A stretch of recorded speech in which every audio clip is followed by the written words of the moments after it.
Oh, no, not now, not now! Perfect hit!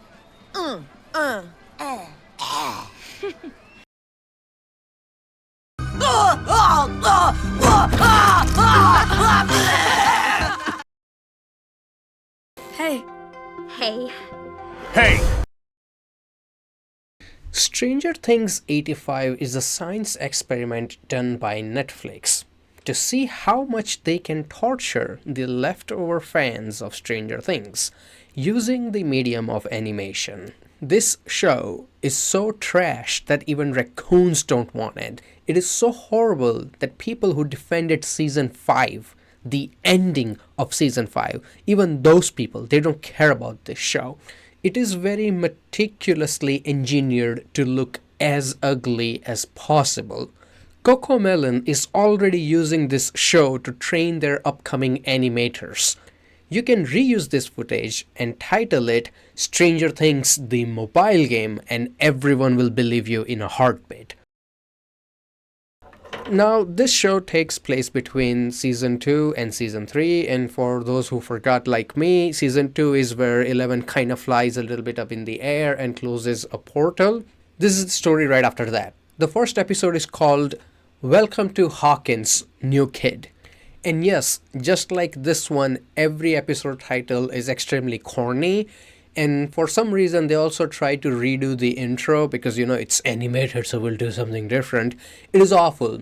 It feels like a teenager tried to remake it for a school project. The episode starts with a little bit of intriguing stuff where we see the scientist chasing some weird plant monster, and then scientist kills that plant monster, and then some stuff flies up in the air. It's basically spores. We get introduced to our new gang, and everyone somehow looks ugly beyond comprehension. Like, I don't think you can... It has to be an achievement in itself, just how they managed to make it look this ugly. I hate every single character model in the show, especially Will. I hate it. Just look at him. You feel like bullying him. We also get introduced to Hopper, and two things. One, Hopper is really awful, both in terms of how his character behaves and looks, and how all the voice deliveries are done. You know, you don't actually go to school, right? I'm not blaming the voice actors for any of them. Jeez. Kid, are you okay? Yes. Because you can clearly see that actors are trying. These woods hide a lot of mistakes. But the dialogues written are just god-awful in this show. I got you something. Why? 'Cause cops like donuts? Every dialogue makes you want to rip your ears out. It is straight up monotonous corporate imagination of a conversation. I can't wait to start D&D next week. Me too, and I figured out what module I want to use. Those RPG games from Japan have better voice acting than this. AV Club doesn't take a vacation, Mr. Clark. Not a single character talks in a natural way. Sorry, boys. AV Club must endure without me for a few months. Every conversation feels like two AI robots talking to each other. Perfect. I'm starving. Hey, I bought these for 11 to try. Back to the story. So Dustin here, as usual, is getting bullied, but he runs away, and the kids who are trying to bully him, they get kidnapped by this scary monster. Over here, Will is also getting bullied because who cares about creating new conflict when you can just make, everyone get bullied. The thing here is that the bully for some reason looks very similar to Steve. When I saw the episode first time, I was genuinely confused. I was like, why is Steve bullying Will? Like, did something happen? Are they going to explain later?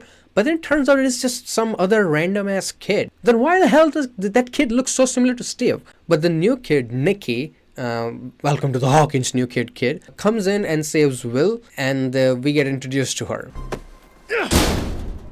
Hi, you're in front of my locker. They have a bit of a chit-chat. They try to introduce the character, but there's nothing worth talking about. Huh, misfits. Nice.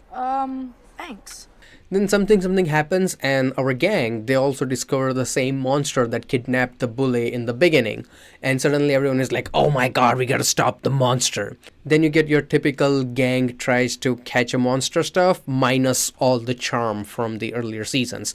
So while they're trying to catch the monster, they realize that the new kid Nikki is also there, and the monster ends up attacking her instead. And this is where the episode ends. Like, we see this really bad looking monster. Seriously, dude, this looks like some throwaway video game character. And then the monster screams. Also, be prepared to see this scream over and over again. Every monster screams in exact same way with exact same sound all the time. Not just that, but remember this cliffhanger, like, oh no, the big monster is here, it's gonna get the new kid, and the episode end. This same cliffhanger will happen 5 more times in the span of 10 episodes. They are so lazy at creating conflict in the show that, like, every time they think like, oh, how can we end the episode in an exciting note? Monster. Now here, 11 has to use her powers so she can save Nikki. And because of this, now Nikki knows about 11's secret. What the heck is an upside down? And what the heck is she? Trust me, newbie. You do not want to get involved. And there is a big problem. So gang is like, hey, you cannot tell anyone about it. And Nikki kind of blackmails them and forces her way into the group. She's like, okay, if you guys let me into the group, I won't tell anyone. And this entire conversation, as everything is mind-numbingly bad. Yeah, you break our trust, our friend breaks you. Got it? It is 100 times worse compared to how Max enters the group, which was so much better and more gradual. So now that the gang knows about this monster, they decide to go back to the portal from the season 2, which 11 closed. They're like, oh, maybe the portal has reopened and the monsters are coming out, so we need to do something. But when they go there, they realize that the portal is still closed. And because of this, they start their Hawkins Investigators Club, HIC. Yeah, alright.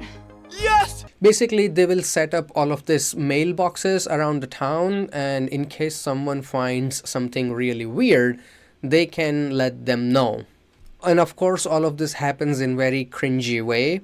She's the Luther to my Superman. The Donkey Kong to your Mario. Finally! And during all of this, Nikki promises Dustin that, hey, I promise I'm not gonna tell anybody. And they do the spit promise. It doesn't look like spit. It's very gross. And another thing, this is a binge show, right? Like, they released all 10 episodes at the same time. Despite that, every episode has recap of previous episode. So this will happen every time. Like, the episode will start and the gang will somehow center around a table.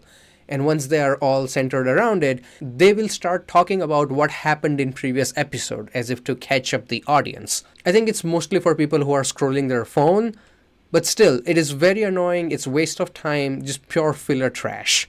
And and if that wasn't enough, the show loves to use Nikki's character to glaze itself. Meaning some character will tell Nikki that, oh, we've been through this kind of crazy stuff during season 1 and 2, and Nikki will be like, oh no guys, you're so cool, you guys are so amazing, oh no. So later somebody informs them that, hey, our pumpkin patch is kinda possessed and the pumpkins are doing weird shit, please help us. So Lucas and Max, they go there, and turns out it is some cheap knockoff Plant vs. Zombies monster here. And they kind of fight it, they defeat it, it's all very cringe and awful. Seriously, I'd rather have literal Plant vs. Zombies character instead of this garbage. Now here's the thing, these pumpkins are possessed because they are infected by the plant monster somehow. And at the same time, 11, Mike, and the other gang, they are at a pumpkin pie eating contest. Now see, this will happen a lot. Like, the gangs will go out to do something completely different, but somehow, because of some weird coincidence, they will all end up at the same place because it is convenient. But something happens and we get the exact same ending as the episode 1, meaning a big monster is screaming, it's about to get you, and the episode ends. Now in episode 3, the gang fights the monster again, but this time they have the new kid with them, so we get, some extra cringe. Now, few notable thing. For some reason, monsters now understand English. They make sound like the Titanic. And also they have this evil laugh, as if like they're aware they're doing something evil, and then they do this laugh. Very bad, very bad. Somehow they defeat the monster with power of bullshit, and when they are going back home, Mike does this amazing line delivery. Hey, you sure you still want to be part of all this, new kid? And also, the show really wants to create another Will and Robin situation, how it was in, season 5, one of the good parts of the season 5. So they want to recreate that with Will and Nikki. And you? I told you were a rock star. Later. He's like, oh, they're like such an outsiders, outcast, and now they're bonding because of it. Shut the fuck up, show. So then we get another brilliant line delivery by 11 here. Cheese fries? These are so delicious. 11 talking in a broken way earlier, how Millie Bobby Brown did, was actually very endearing. It was adorable because she was literally a child at that time. 515. Halfway happy. Here, now because we have this Johnny Johnny Yes Papa animation, and you combine that with this really broken words, it's just creepy. It's just unbearable, cringy, awful. School is at home. Oh! You feel like it's just some 11-year-old pretending to be 2-year-old. You're taking me to the movies? No. It's ugh. Then as always, they're doing the recap of the episode 2 here. It's why? And then we get that, eureka moment. Everybody was talking. Into creatures, but feeding off of them. Of course, and using them as human hosts. Uh-oh, we figured out what to do. And to get more ideas, they go to Nikki's house. So turns out that Nikki's mom is teacher at Hawkins High, and she's teaching about evolution. So they go meet Nikki's mom. She tries to explain them how the plants work, how the evolution work. Now, this is one of those things where the show kind of tries to create an illusion that, oh, we're deep, we got the lore, we're trying to make it work, the sci-fi. It's not. It is just a bunch of word salad and an excuse to do more movie references. It's gonna kill you. It's really gonna drive you insane, the amount of movie references and pop culture references this show has. Also, they somehow managed to make cookies look ugly. They're cookies, for God's sake. How can you make them look ugly? So then they're searching for a monster again, and guess what? We get the exact same cliffhanger for third time in a row. It hurts so much just thinking about it. So again, they find some crazy monster. Monster does the scream and it's like, I'm gonna get ya. And the episode ends like, oh no, what's gonna happen to the gang? And this also showcases one of the biggest problems of this spin-off is that season 3, 4, and 5 exist.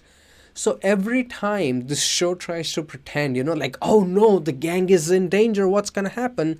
You simply don't care. Because you know that every single one of them is gonna survive. Like, it's not even gonna be a crazy wound or injury because nothing was in season 3. So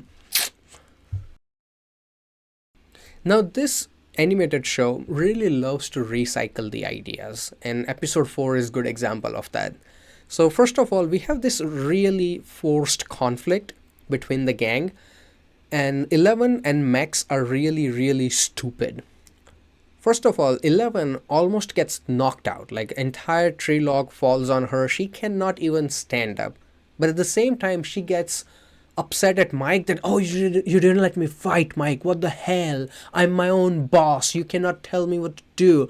Like, kid, you couldn't even stand up straight. How are you gonna fight this? But whatever, like, Max is also doing her part of feminism and independent stuff, and the gang splits up in 2 parts. Like, one is Mike making the decision that, hey, we shouldn't fight the monster and run away. And then you have Max, 11, and the people who like, oh, we should have fought the monster because, 11 is a free person and it's her life, her choice. I'm like, dude, that monster will kill you. And this is also the episode we get actually Steve and not the knockoff Steve. So the thing with adult characters in this show, such as like Hopper, Steve, Nancy, or Jonathan, they only have cameos. Jonathan only has one scene, nothing else. But Steve, Nancy, they have cameo episodes. They appear for one episode, then bye-bye.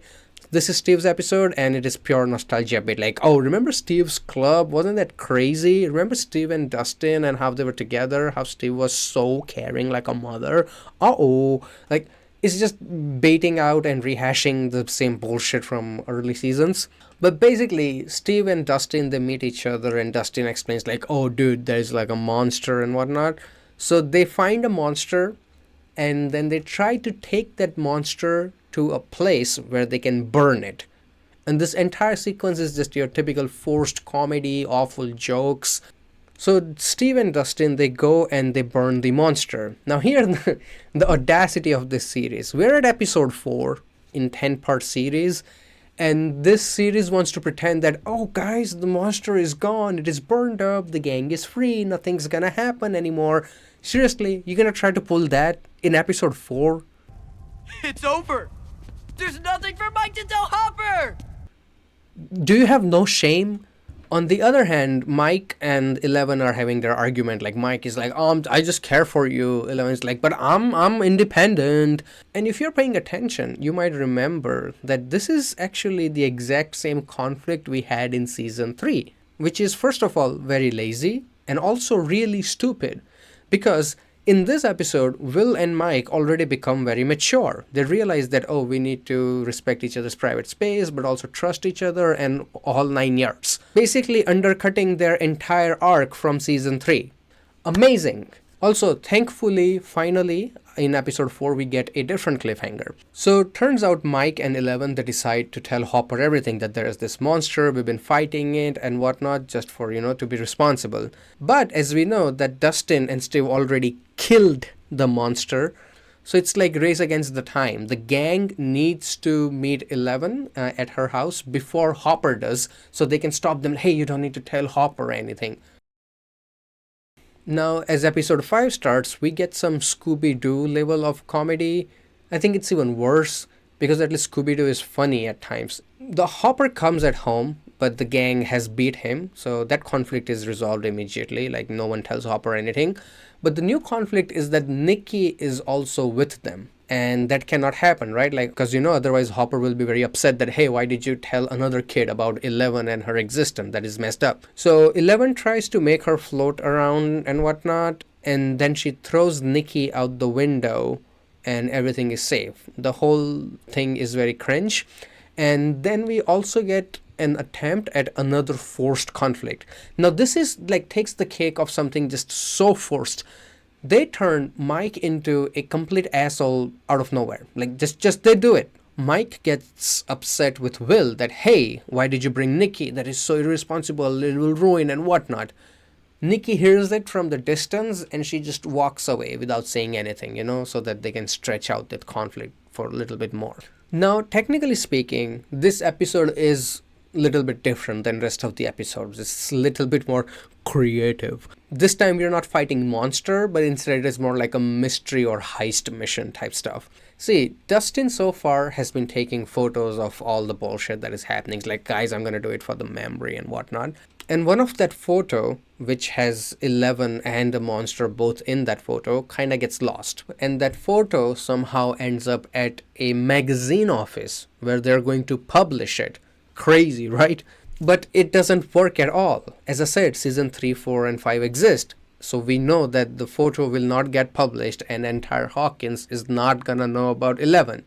So entire episode feels completely pointless. There's zero tension. You know that, oh, they're gonna succeed 100% and nothing crazy is gonna happen. However, there is Nancy cameo in this episode and it's awful. It's genuinely horrible. Okay then, how do we fix this mess? By you. So Nancy distracts the security while the gang enters the office of the magazine and they steal the photo. Now here, a lot of frustrating things happen. Basically, Lucas finds the photo and now entire office is chasing him. Sounds like, dude, just destroy the photo, eat it, chew it, do something, right? Tear it. stop it. But he doesn't. For some reason, he just wants to keep that photo safe. And then everything goes to south, so 11 has to come in and help. So 11 is standing outside the building, and she starts creating an entire goddamn tornado inside the office. Everything is flying around and whatnot, and then she saves Lucas and the photo both. Now this really pissed me off, because if 11 could do this from the get-go, why didn't she just go and do her like magic powers to open the drawer, take out the photo and destroy it with her magic powers? It's the easiest thing she can do. They already knew where the photo was. 11 could look at it from the window easily.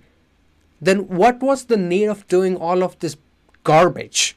Not just that, but after Lucas gives the photo back to Dustin, you're like, here Dustin, take your photo, it's your valuable. Dustin immediately destroys the photo and throws it away. It's like, hey guys, nobody needs it. Why didn't 11 just open the... Why does this episode exist? Why did I watch it? And it happened while I was watching the show as well. Like when I was at the end of episode 5, I could feel it. I could feel the weight on my heart trying to finish this garbage. It weighs on you. It is pain. Like the mediocrity, the lameness, the corporateness, the cash grabness of this show. There's no integrity. There's no heart. There's nothing in this show, guys. It was so difficult to sit through this. But I was halfway done, so I was like, let's just push through it. Episode 6. And I think around, it was also the point I started using that 10-second skip button a little bit, so I don't go completely insane. So in episode 6, we get the origin of the plant monster. It's like, oh, how did this monster come to be? It is incredibly lame. It's like everything you expected already. It was basically scientists at Hawkins were doing some experiments, and now we have the monster. It's pathetic. Then we also get more about Nikki's mom. So she is working on some plant steroid, this green goo. When you give it to dead plants, it brings them back to life. It's not perfect yet, but like she's working on it. And accidentally, little bit of that green goo also ends up on Nikki's headphones. And this will be a big problem for many episodes now. Really lame, but okay. Then we also get another recap. My brain hurt. But thankfully 10-second skip button helped a lot. Now here Dustin is also doing his own bit of research with some other girl. It's lame. It's just an excuse to give you more pop culture TV show references from 80s. So we're going to ignore that. But let's focus on the forced conflict that's going to ruin your day. So if you remember in previous episode, Mike is suddenly not happy with Nikki being part of the group, which doesn't make any sense because he's the one who officially let her in. Hey, you sure you still want to be part of all this, new kid? And because of this, now Will is in between. Like, he wants to be friends with Nikki, and he also wants to be friends with Mike. But, uh-oh, what do I do? And something happens, they all end up in detention. Then we also follow story of Lucas and Max, which is all, again, very predictable. Basically, they're trying to help this kid, but during that, they discover that, oh no, guys, the plant monster from episode 4, that's not dead, that is still alive. How can that happen? Who could have seen this coming? So crazy, oh my god. And at this time, I also became completely numb to this particular situation. So, action-wise, all 10 episodes have pretty much the same thing. There's literally nothing new or interesting.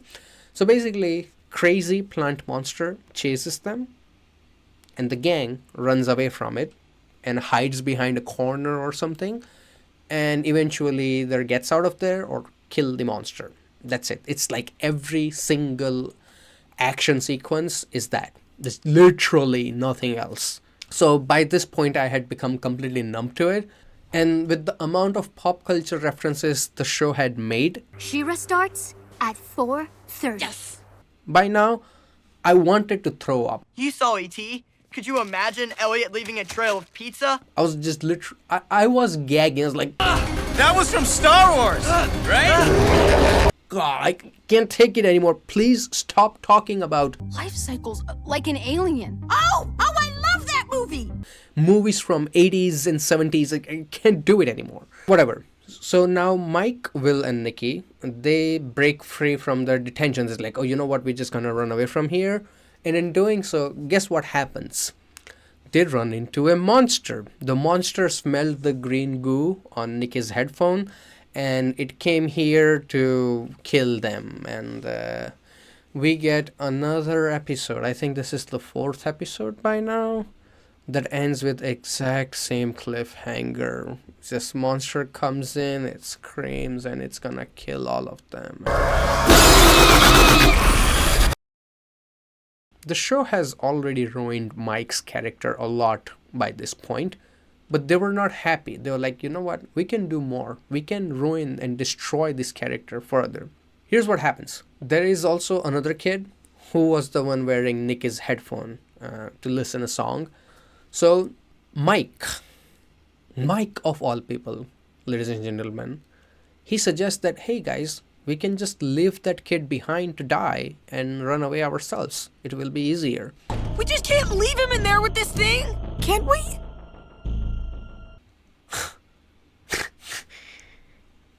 This show broke me, man. This show, man. Ugh. But of course, they don't leave the kid behind, and the show tries to play it off as a joke. It's awful. Then we get more monster chases, but I have mentally checked out completely at this point. Basically, Nikki, she's very craftsy, and she's also very intelligent, and she can do her science stuff. So she creates a bunch of gadgets using school science lab materials to defeat the monster. So Will, the genius, he goes to a monster without eyes, a monster that only uses the smell to hunt you down. This madman goes and uses a goddamn smoke bomb to hurt it. By the way, on the other end here, Dustin is stuck inside some convenience store with a guy. So Dustin and him talk here, and this guy out of nowhere mentions that he used to work for Hawkins' lab, but he couldn't get the success that he wanted. Definitely nothing suspicious at all. Also, Lucas and Max, on the other hand, they're trying to find some tower so that they can go up there, get signal for their walkie-talkies, and tell everyone that, oh no guys, the monster in episode 4, that's still alive. It's crazy, isn't it? Like, how did we not expect it? Whatever. The most offensive part of this episode, however, is that the adult guy is gone and Dustin is alone at the store, enjoying having fun. And guess what? There is a monster outside. What? That's crazy. This show has monsters? 3 monsters? What? Even just revisiting this trash through my notes and talking about it, it's a mental toll. It's doing something to my psyche, guys. I don't know what. So here we get the exact same situation as previous episode, like Dustin is running around, the monster is chasing it, whatever. The same way Mike, Will, and Nikki were running in previous episodes. But this time 11 comes in and saves Dustin.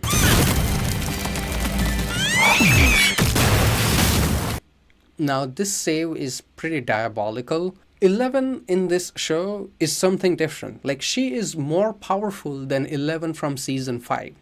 It doesn't make sense. Like, they did not care. They just are like, guys, we need to make it look cool and crazy, so 11 can do whatever the hell she wants. Now, if she had strength to do this, why didn't she just pull the monster out with her magic power and kill it outside? Why destroy the store?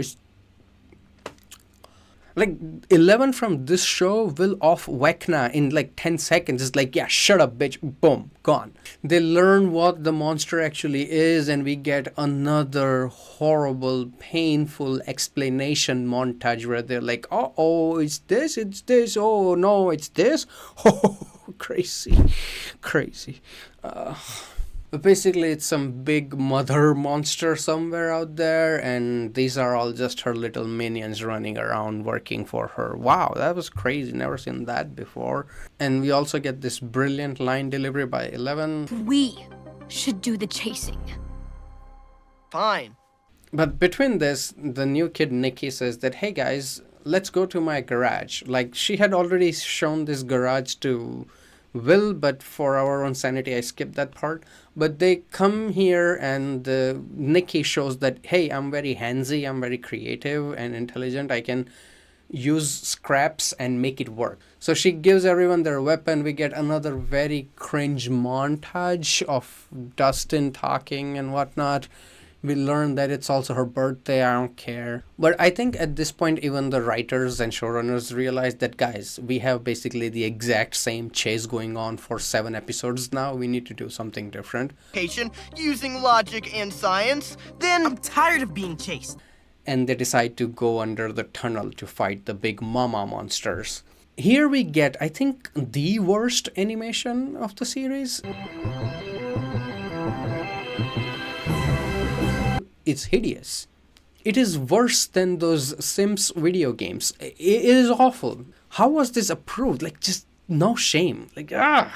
Another thing that started breaking my brain is that, oh, guys, are you seeing this? Guys, you have to see this. Guys, you have to check this out. This is crazy.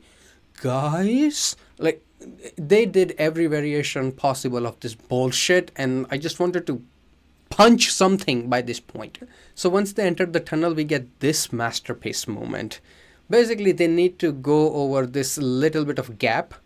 Now, only if they had some magic girl who can lift 10,000 ton tree and move it around. Only if she could lift them and put them on the other side. But unfortunately, they were all mentally stupid. So instead they use a grappling hook, and one by one they cross. It's just so painful.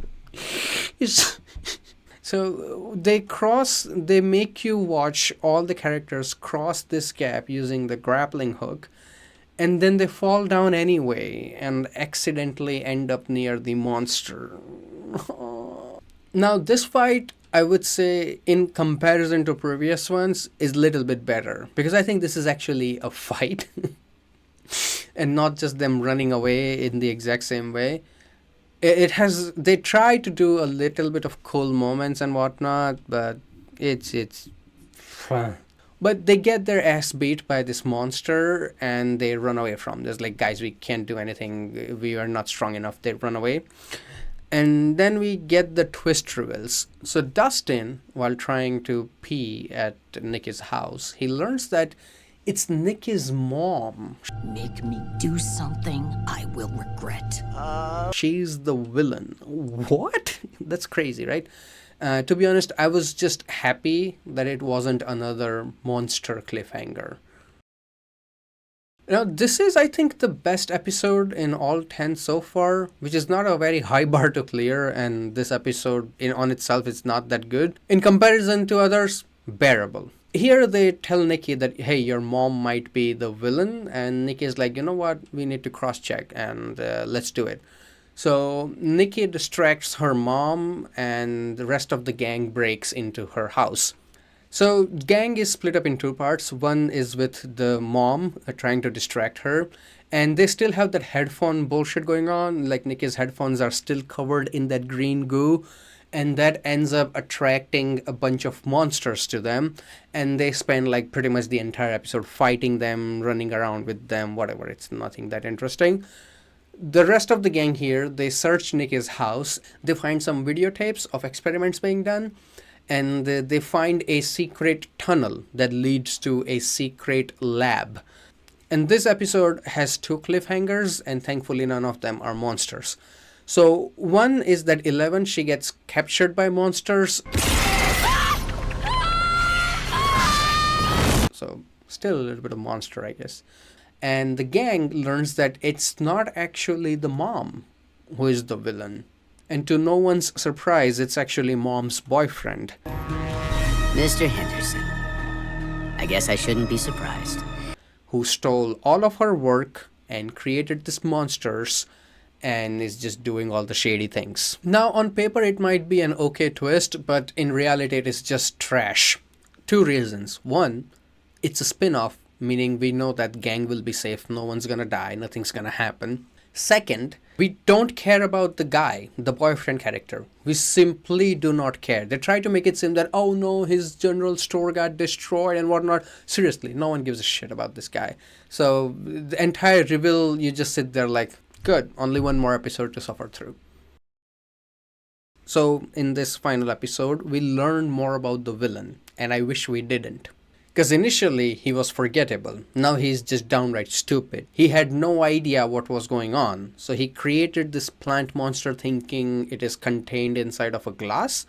But that monster had already spread underground a lot.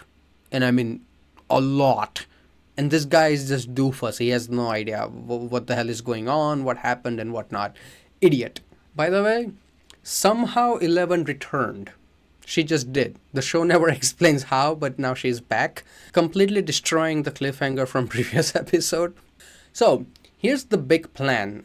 There's Big Mama Monster and the gang needs to kill it. 11's gonna fight the monster and close the gate, and the gang will help. For the help, the biggest thing is Nikki here. She somehow built a straight up goddamn laser blast using scraps inside her garages, because why not? Look at this.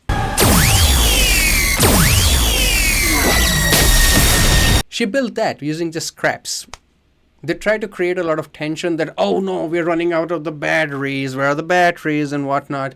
But because, as anything awful, you're so emotionally checked out that you don't care, it's like, just shoot this thing and end it, please. One thing I'll say, finally, in couple of shots in this episode, the show looks decent. You can see the potential that, oh, if they genuinely tried to make something good animated with this universe, it will actually be sick. But that's not gonna happen because this trash exists. So they shoot the monster with laser beam and whatnot, and 11 closes the gate with monster halfway in between, so crushing the monster. And then 11 saves the day using the same ending as season 2, just a little bit different this time, I guess. Now everything goes back to normal, and you must be wondering, hey, what the hell happened to Nikki and her mom then, right? They're not in season 3, 4, 5. So did they leave Hawkins? Something happened? Nope.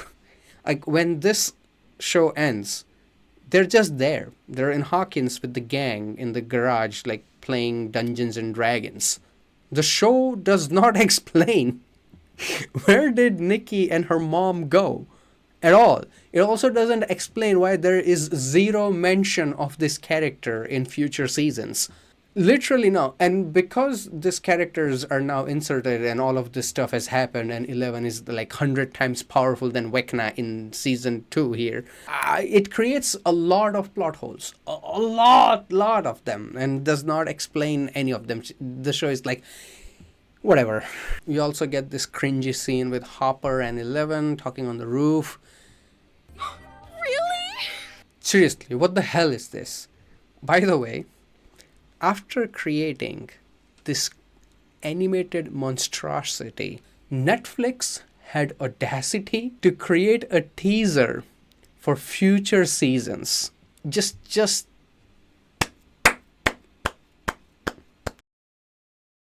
do you know how this show looks?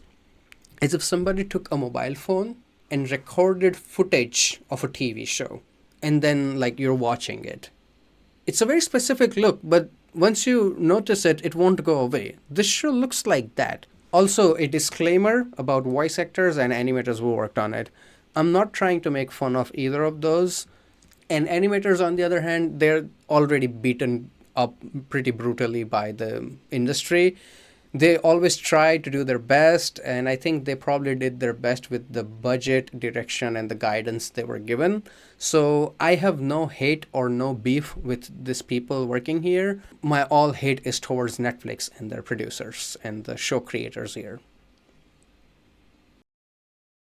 So finally, I did it. I used my iron will and I pushed through all 10 episodes of Stranger Things Tales from 85. I'm a different man now. I am less intelligent. My IQ has gone from 40 to 35 now. I can't do it anymore. So if this video gets views, hello to everyone. And if this video doesn't get any views and YouTube algorithm completely kills it, well then hello to the 3 or 4 regular viewers who still watch my videos anyway. I know you, I notice you, and I really appreciate you. Thank you so much for your support. I will see you next time. Until then, goodbye, take care, and have some fun with fiction.